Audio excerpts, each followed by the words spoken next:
Hi friends, ഇന്ന് നമുക്ക് ഉരുളക്കിഴങ്ങ് പക്കവട തയ്യാറാക്കി നോക്കാം. ഉരുളക്കിഴങ്ങ് വെച്ചിട്ട് എളുപ്പത്തിൽ ഉണ്ടാക്കിയെടുക്കാൻ പറ്റുന്ന നല്ല ടേസ്റ്റി ആയിട്ടുള്ളൊരു 4 മണി പലഹാരമാണ്. അപ്പോൾ ഈ പക്കവട തയ്യാറാക്കാൻ വേണ്ടിയിട്ട് ഞാനിവിടെ 2 കപ്പ് ഗ്രേറ്റ് ചെയ്തെടുത്ത ഉരുളക്കിഴങ്ങാണ് എടുത്തിട്ടുള്ളത്. അപ്പോൾ പക്കവടയ്ക്ക് വേണ്ടിയിട്ട് ഉരുളക്കിഴങ്ങ് ഗ്രേറ്റ് ചെയ്തെടുക്കുമ്പോൾ വലിയ ഹോളുള്ള ഗ്രേറ്ററിലൂടെ ഗ്രേറ്റ് ചെയ്തെടുക്കാൻ ശ്രദ്ധിക്കും. പിന്നെ ഇതിലേക്ക് 1 ടേബിൾ സ്പൂൺ ഇഞ്ചി ചതച്ചതാണ് എടുത്തിട്ടുള്ളത്. ഇഞ്ചി നന്നായിട്ട് പേസ്റ്റാക്കി എടുത്തതാണ്. അപ്പോൾ നിങ്ങൾക്ക് ഇഞ്ചി കടിക്കുന്നത് ഇഷ്ടമാണെങ്കിൽ ഇഞ്ചി ചോപ്പ് ചെയ്ത് ചേർത്താലും മതി. പിന്നെ ഇതിലേക്ക് 3 ടേബിൾ സ്പൂൺ മല്ലിയില ചെറുതായി അരിഞ്ഞത് എടുത്തിട്ടുണ്ട്. പിന്നെ നമ്മൾ ഇതിലേക്ക് 1.5 കപ്പ് സവാള അരിഞ്ഞതാണ് എടുത്തിട്ടുള്ളത്. സവാള നന്നായിട്ട് കനം കുറച്ച് അരിഞ്ഞിട്ട് കൈകൊണ്ട് ജസ്റ്റ് ഒന്ന് തിരുമ്മിയെടുത്തതാണ്. പിന്നെ ആവശ്യത്തിന് പച്ചമുളക് എടുക്കാം. അപ്പോൾ ഞാനിവിടെ 2 പച്ചമുളകാണ് എടുത്തിട്ടുള്ളത്. പിന്നെ കറിവേപ്പില 1 തണ്ട് കറിവേപ്പിലയെ ഞാൻ എടുത്തിട്ടുള്ളൂ, കറിവേപ്പിലയുടെ ക്ഷാമം കാരണം. അപ്പോൾ നിങ്ങൾക്ക് കിട്ടുകയാണെങ്കിൽ ഒരു 3 തണ്ട് വരെ കറിവേപ്പില എടുക്കാം. അപ്പോൾ പക്കവടക്കൊക്കെ എന്തായാലും കറിവേപ്പില നന്നായിട്ട് ചേർക്കുന്നത് തന്നെയാണ് ടേസ്റ്റ്. ഇനി നമുക്ക് പക്കവട ഉണ്ടാക്കാൻ തുടങ്ങാം. അതിന് വേണ്ടിയിട്ട് ആദ്യം ഒരു ബൗളിലേക്ക് നമ്മൾ എടുത്ത് വെച്ച ഉരുളക്കിഴങ്ങ് കൈ വെച്ചിട്ട് നന്നായിട്ടൊന്ന് പിഴിഞ്ഞിട്ട് ഇതിലേക്ക് ചേർത്ത് കൊടുക്കാം. അപ്പോൾ ഉരുളക്കിഴങ്ങ് ഇങ്ങനെ കൈ വെച്ചിട്ട് പിഴിയുന്നത് എന്തിനാണെന്ന് വെച്ചാൽ, നമ്മൾ പറയാറില്ലേ കിഴങ്ങ് വർഗ്ഗങ്ങളിലൊക്കെ കട്ടുണ്ടാകാറുണ്ടെന്ന്. അപ്പോൾ ആ കട്ട് കളയാൻ വേണ്ടിയിട്ടാണ് നമ്മളിത് പിഴിഞ്ഞ് ചേർക്കുന്നത്.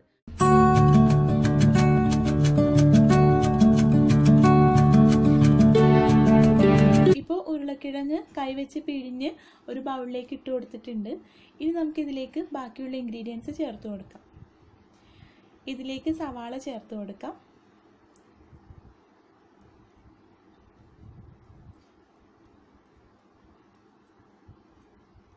മല്ലിയില ചേർത്ത് കൊടുക്കാം.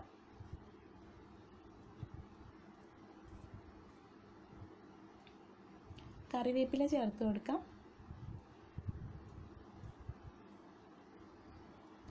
ഇതിലേക്ക് ഇഞ്ചി പേസ്റ്റ് കൂടെ ചേർത്ത് കൊടുക്കാം. ഇനി ഇത് കൈ വെച്ചിട്ട് തന്നെ നന്നായിട്ടൊന്ന് മിക്സ് ചെയ്തെടുക്കാം.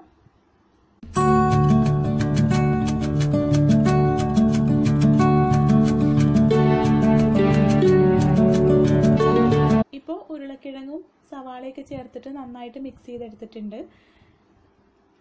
ഇനി ഇതിലേക്ക് പച്ചമുളക് ചേർത്ത് കൊടുക്കാം. അപ്പോൾ നമ്മൾ ആദ്യം പച്ചമുളക് ചേർക്കാത്തത് നമുക്കറിയാമല്ലോ, അത് കൈ വെച്ചിട്ട് പച്ചമുളകും കൂടെ ചേർത്തിട്ട് മിക്സ് ചെയ്തെടുത്താൽ നല്ല നീറ്റിലുണ്ടാകും. പച്ചമുളക് ചേർത്തിട്ട് സ്പൂൺ വെച്ചിട്ടൊന്ന് ഇളക്കി കൊടുക്കാം.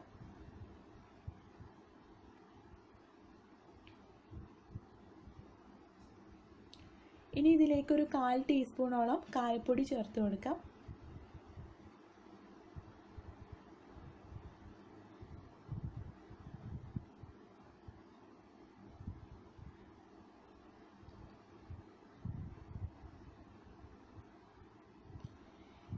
ഇതിലേക്ക് 1/2 ടീസ്പൂൺ മുളക് പൊടി ചേർത്ത് കൊടുക്കാം.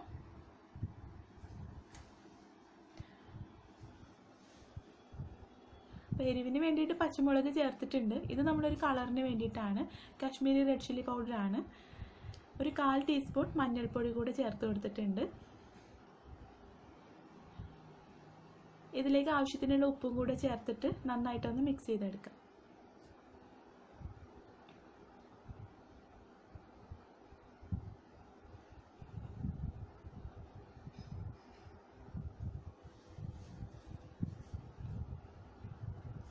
ഇപ്പോൾ ഇതിലേക്ക് മസാലപ്പൊടികളും കൂടെ ചേർത്തിട്ട് നന്നായിട്ട് മിക്സ് ചെയ്തെടുത്തിട്ടുണ്ട്.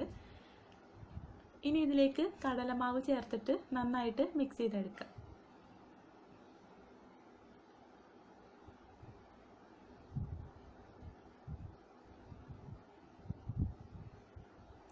കൈ വെച്ചിട്ട് തന്നെ നന്നായിട്ട് മിക്സ് ചെയ്തെടുക്കാം.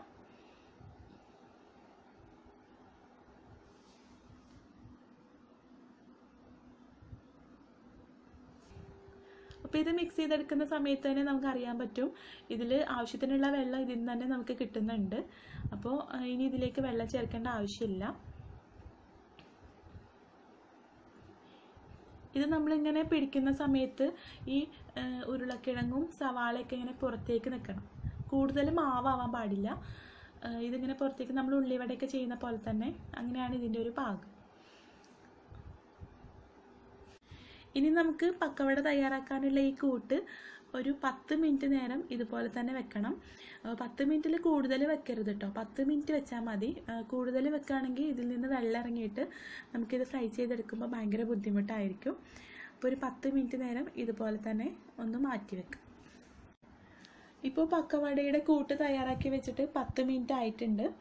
ആ സമയത്ത് ഞാനിവിടെ എണ്ണ ചൂടാക്കി എടുത്തിട്ടുണ്ട്. ഇതിലേക്ക് നമ്മൾ കയ്യിൽ അല്പം മാവെടുത്തിട്ട് കൈകൊണ്ട് ജസ്റ്റ് ഒന്ന് പ്രസ് ചെയ്തിട്ട് ഇട്ട് കൊടുക്കാം.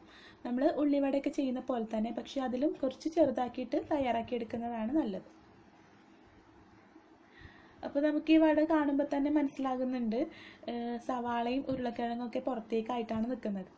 അപ്പോൾ അങ്ങനെയാണ് ഈ ഒരു വടയുടെ പാകം. സവാളയും ഉരുളക്കിഴങ്ങൊക്കെ ജസ്റ്റ് ഒന്ന് ഒട്ടിപ്പിടിക്കാനുള്ള കടലമാവാണ് നമ്മൾ ഇതിലേക്ക് ചേർത്ത് കൊടുക്കുന്നത്.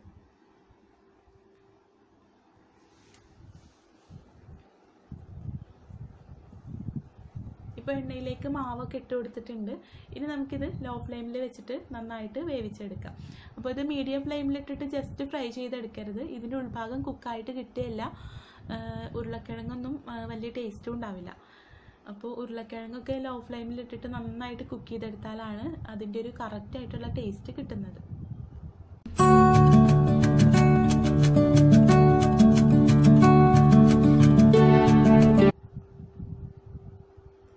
നമുക്കറിയാലോ, ഈ പൊട്ടാറ്റോസൊക്കെ നന്നായിട്ട് കുക്ക് ചെയ്തെടുത്താലാണല്ലോ അത് സോഫ്റ്റ് ആയിട്ട് കിട്ടുക. ജസ്റ്റ് ഒന്ന് ഫ്രൈ ചെയ്തെടുക്കുമ്പോൾ നല്ല ക്രിസ്പി ആയിട്ടായിരിക്കും. ഹൈ ഫ്ലെയിമിലും മീഡിയം ഫ്ലെയിമിലൊക്കെ ഇട്ടിട്ട് ഫ്രൈ ചെയ്തെടുക്കുമ്പോൾ. അപ്പോൾ ലോ ഫ്ലെയിമിലിട്ടിട്ട് ഫ്രൈ ചെയ്തെടുക്കുമ്പോഴാണ് അതിന് നല്ലൊരു സോഫ്റ്റ്നെസ് കിട്ടുന്നത്.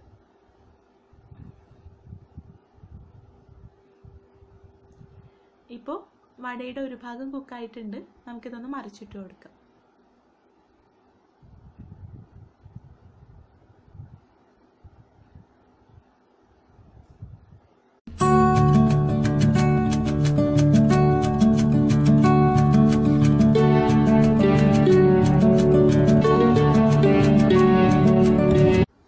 ഇപ്പോൾ നമ്മുടെ ഉരുളക്കിഴങ്ങ് പക്കവട 2 ഭാഗവും കുക്കായി റെഡിയായി വന്നിട്ടുണ്ട്. ഇത് നമുക്ക് എണ്ണയിൽ നിന്ന് മാറ്റാം.